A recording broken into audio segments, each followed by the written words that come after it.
Hello दोस्तों, Rigveda institute में आप सभी का स्वागत है। हमारी जो असिस्टेंट रजिस्ट्रार की जो लगातार सीरीज चल रही है, ठीक है, उसमें आज हम जो मैं इकाई 2 का पार्ट 1, 3, 2, 4 ये अपलोड कर चुका हूँ, ठीक है, 1 से लेकर 4 तक। आज हम इसमें जो 5वां पार्ट है वो नियंत्रण से संबंधित है, ठीक है। इकाई 2 का 5वां पार्ट है, ठीक है, जो कि किससे संबंधित है? नियंत्रण से। इसको पढ़ेंगे। इससे पहले मैं आपको एक सूचना दे देता हूँ, ठीक है भाई। अगर आप मेरे इन नोट्सों की PDF प्राप्त करना चाहते हैं तो मुझसे इस नंबर पर संपर्क करेंगे 91 31 93 27 19, ठीक है। इसको आप प्राप्त कर सकते हो PDF को, ऑब्जेक्टिव भी प्राप्त कर सकते हो, ठीक है, और सब्जेक्टिव भी प्राप्त कर सकते हो। दोनों प्रकार की PDF हमारे पास अवेलेबल हैं, ठीक है। बस आपको इस नंबर पर संपर्क करना है, ठीक है। ऑब्जेक्टिव PDF प्राप्त करने के लिए आपको पर यूनिट 30 रुपीज़ पे करना रहेगा, ठीक है, और सब्जेक्टिव के लिए आपको पर यूनिट 15 रुपीज़ पे करना रहेगा। तो चलिए वीडियो को स्टार्ट करने से पहले चैनल को सब्सक्राइब, लाइक एंड शेयर जरूर कर लें, और साथ ही ऑल नोटिफिकेशन बेल आइकन को प्रेस कर दें ताकि जो भी मैं वीडियो अपलोड करूं वो आपको मिलती रहे, ठीक है। तो देख लेते हैं नियंत्रण क्या है।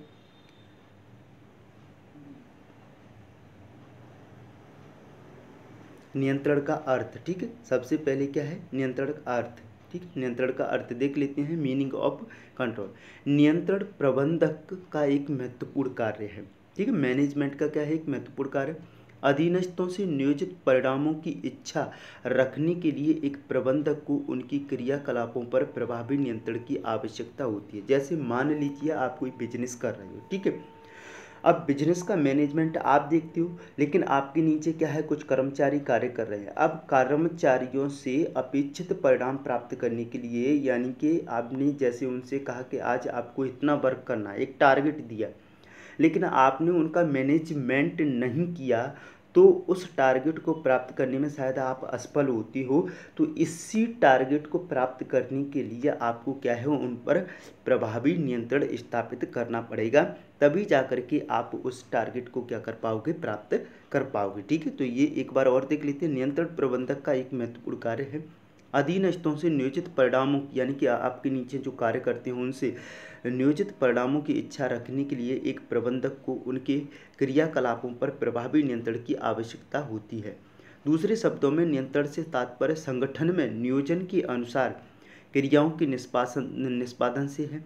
नियंत्रण इस बात का भी आश्वासन है कि संगठन की पूर्व निर्धारित लक्ष्यों को प्राप्त करने के लिए सभी संसाधनों का उपयोग प्रभावी तथा दक्षतापूर्ण ढंग से हो रहा है। अतः नियंत्रण एक उद्देश्य मूलक कार्य है, ठीक है।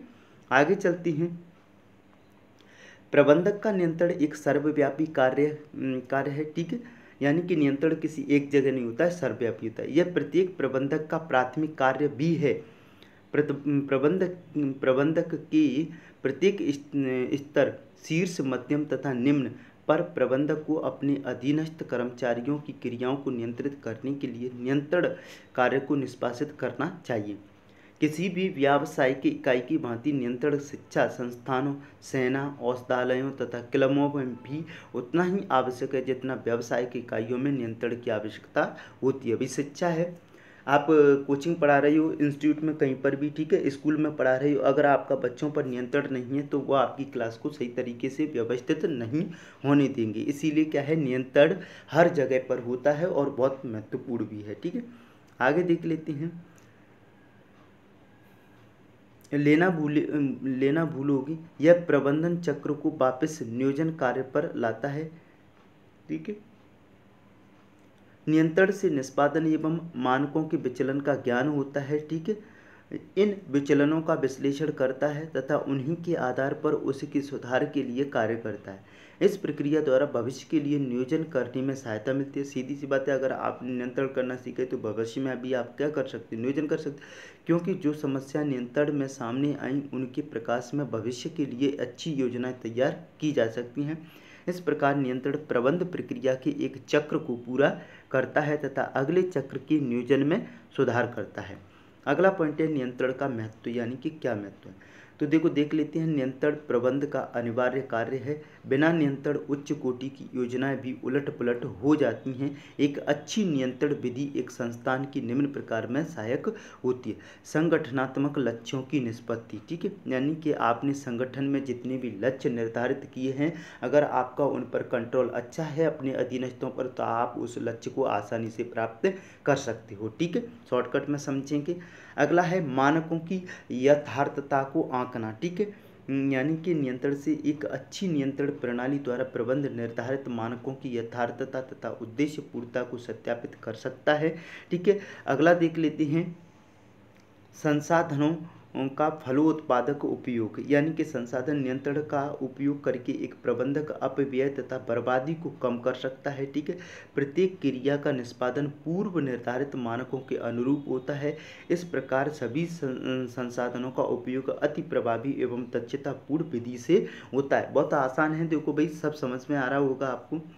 अगला पॉइंट है कर्मचारियों की अभिप्रेरणा में सुधार हो जाता है। भाई देखो, अगर आप उस पर कंट्रोल रखोगे तो सीधी सी बात है, एक कर्मचारी एक दिन उदंड होगा, 2 दिन उदंड होगा, तीसरे दिन लेकिन क्या है, वो भी कार्य करने लग जाएगा। तो इससे क्या होगा, कर्मचारियों की अवधारणा में भी क्या होगा, वो अभिप्रेरणा में भी क्या हो जाएगा, सुधार हो जाएगा। अगला पॉइंट देख लेते हैं, कार्य में समन्वय की सुविधा बढ़ जाएगी। ठीक है, नियंत्रण होगा तो नियंत्रण उन सभी क्रियाओं तथा प्रयासों का निर्देशन देता है जो संगठनात्मक लक्ष्यों की प्राप्ति करने के लिए होते हैं। प्रत्येक विभाग तथा कर्मचारी पूर्व निर्धारित मानकों से बंधा हुआ होता है, यानी कि पहले से ही आप क्या है, स्टैंडर्ड निर्धारित कर देते हो, निर्धारित मानकों से बंधा हुआ था, तथा वे आपस में स्वव्यवस्थित ढंग से एक दूसरे से भली भांति समन्वित होते हैं। वही कर्मचारी सब एक दूसरे के साथ ही तो कार्य करते हैं, समन्वित होते हैं। इससे यह आश्वासन मिलता है कि सभी संगठनात्मक उद्देश्यों को क्या है, आसानी से पूरा किया जा सकता है। अब अगली हेडिंग है अपनी नियंत्रण की सीमाएं। देख लेते हैं कहाँ कहाँ पर ये फेल हो जाता है। तो परिमाणात्मक मानकों के निर्धारण में कठिनाई आती है। ठीक है, परिणाम प्राप्त नहीं कर, परिमाणात्मक मानक के निर्धारण में इसमें क्या होती है, नियंत्रण में कठिनाई होती है। आगे देख लेते हैं, अगला है बाह्य घटकों पर अल्प नियंत्रण होता है। सीधी सी बात है, आप जिस संस्थान के व्यक्ति हो या जिस क्षेत्र के व्यक्ति हो, उसी पर आप क्या कर सकते हो, नियंत्रण कर सकते हो। सरकारी कर्मचारी हो तो सरकारी क्षेत्र में, ठीक है, सरकारी नीतियों को बनाने में इन पर नियंत्रण कर सकते हो। अगर आप प्राइवेट कोई संस्था चलाते हो तो वहाँ पर आपका नियंत्रण रहेगा, लेकिन बाह्य अल्प कारकों पर यानी कि अन्य कारकों पर आपका प्रबंध यानी नियंत्रण नहीं रहेगा। कर्मचारियों से प्रतिरोध बढ़ेगा। सीधी सी बात है, अगर कोई कर्मचारी नहीं मानता है, आप उसको कंट्रोल में रखने की कोशिश करोगे तो उससे क्या होगा, प्रतिरोध बढ़ेगा। ठीक है, आगे चलते हैं। जैसे महंगा सौदा हो सकता है। ठीक है, ये अगर आप नियंत्रण रखना चाहते हो तो जो कर्मचारी हैं वो जैसे आप उनको अपनी जो योजनाएं हैं या मानक बताओगे तो शायद है कि वो आपके सामने एक बड़ी रकम की मांग कर सकता है। ठीक है, कि नहीं साहब, मैं इतने पर, अगर आप ऐसी ऐसी पॉलिसीज़ हैं आपकी तो मैं ऐसे कार्य करना चाहूँगा। तो देख लेते हैं, नियंत्रण में खर्चा, समय तथा प्रयासों की मात्रा अधिक होने के कारण यह एक महंगा सौदा है। ठीक है, एक छोटा उद्यम महंगी नियंत्रण प्रणाली को वहन नहीं कर सकता है, क्योंकि इसमें होने वाले खर्चे एक छोटे उद्यम के लिए न्याय संगत नहीं होती हैं। ठीक है, तो ध्यान रखिएगा। आगे है नियोजन एवं नियंत्रण में संबंध। देख लेते हैं थोड़ा सा। नियोजन एवं नियंत्रण प्रबंध के अपृथक्करणीय एवं जुड़वा है। ठीक है, यानी कि नियोजन और नियंत्रण एक दूसरे के क्या है, जुड़वा है। नियंत्रण प्रणाली में कुछ मानकों को पहले से ही क्या अस्तित्व में स्वीकार कर लिया जाता है। निष्पादन की यही मानक जो नियंत्रण के लिए आधार प्रदान करती हैं, ये नियोजन द्वारा ही सुलभ कराए जाती हैं। ठीक है, यदि एक बार नियोजन संक्रियात्मक हो जाता है तो नियंत्रण के लिए यह आवश्यक हो जाता है कि प्रगति की मॉनिटरिंग करें तथा विचलनों को खोजें तथा इस बात को निश्चित करें कि जो भी कार्रवाई हुई है वह नियोजन के अनुरूप है या नहीं। ठीक है, ये क्या है, नियोजन एवं नियंत्रण में संबंध था। ठीक है, आप इसको डिटेल्स में पढ़ सकते हैं आराम से, लेकिन कोई ज़रूरत नहीं है, केवल संबंध बताना था। तो वो अपना नियंत्रण प्रक्रिया कैसे होती है, तो नियंत्रण प्रक्रिया का आपको कोई काम नहीं है, क्योंकि अपने सिलेबस से इसका कोई ज़्यादा मतलब महत्वपूर्ण भी नहीं है सिलेबस के अनुसार। बाकी नियंत्रण का जो मेन टॉपिक है वो अभी आएगा। ठीक है, यानी कि जो महत्वपूर्ण टॉपिक है वो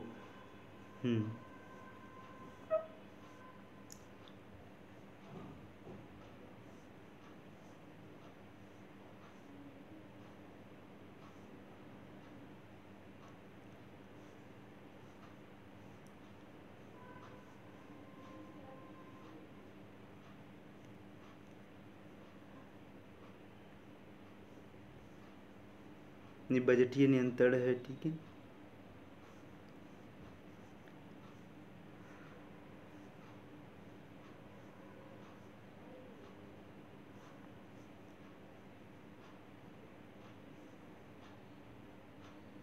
प्रबंध अंकेक्षण हम पहले पढ़ चुके हैं पुरानी वीडियो में।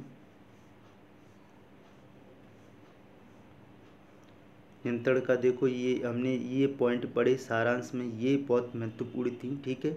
यही हमारे सिलेबस से महत्वपूर्ण है, ठीक है भाई। तो ये नियंत्रण अपना क्या है, कंप्लीट हो जाता है। जितना महत्वपूर्ण था उतना मैंने आपको बता दिया है, इससे ज़्यादा मुझे तो नहीं लगता है कि बहुत ज़्यादा महत्वपूर्ण हो, क्योंकि इसके बाद जो प्रशासनिक विधायी नियंत्रण आएगा, प्रशासन पर विधायी कार्यपालिका नियंत्रण, ठीक है, विधायिका नियंत्रण, ये जो आएगा वो टॉपिक अपने लिए बहुत ज़्यादा महत्वपूर्ण है, ठीक है। देख लेते हैं यूनिट में उसकी, इसके बाद कौन सा टॉपिक दिया हुआ है, यही है। हाँ, ये टॉपिक सबसे ज़्यादा महत्वपूर्ण है इसके लिए, प्रशासन पर नियंत्रण है, ठीक है। नियंत्रण कैसे करना है वो आपका ऊपर हो गया, जो कि सामान्य जानकारी थी उसकी, ठीक है, वो अपने टॉपिक में शामिल भी नहीं है ज़्यादा। नियंत्रण की अवधारणा शामिल है, तो नियंत्रण क्या होता है वो अपने जान लिया ऊपर। लेकिन जो महत्वपूर्ण है वो है प्रशासन पर नियंत्रण, ठीक है, जो कि विधान, कार्यकारी, न्यायिक, यानी कि प्रशासन पर 3 प्रकार का नियंत्रण हम पढ़ेंगे, जो कि बहुत महत्वपूर्ण है। और यहाँ से क्वेश्चन बनने की भी क्या है, बहुत अधिक संभावना है। और इसको जो ये प्रशासन पर विधान और कार्यकारी न्यायिक नियंत्रण है, इसको हम अपनी अगले पार्ट में क्या है, कंप्लीट करेंगे, ठीक है भाई। वीडियो देखने के लिए धन्यवाद। जय हिंद, जय भारत।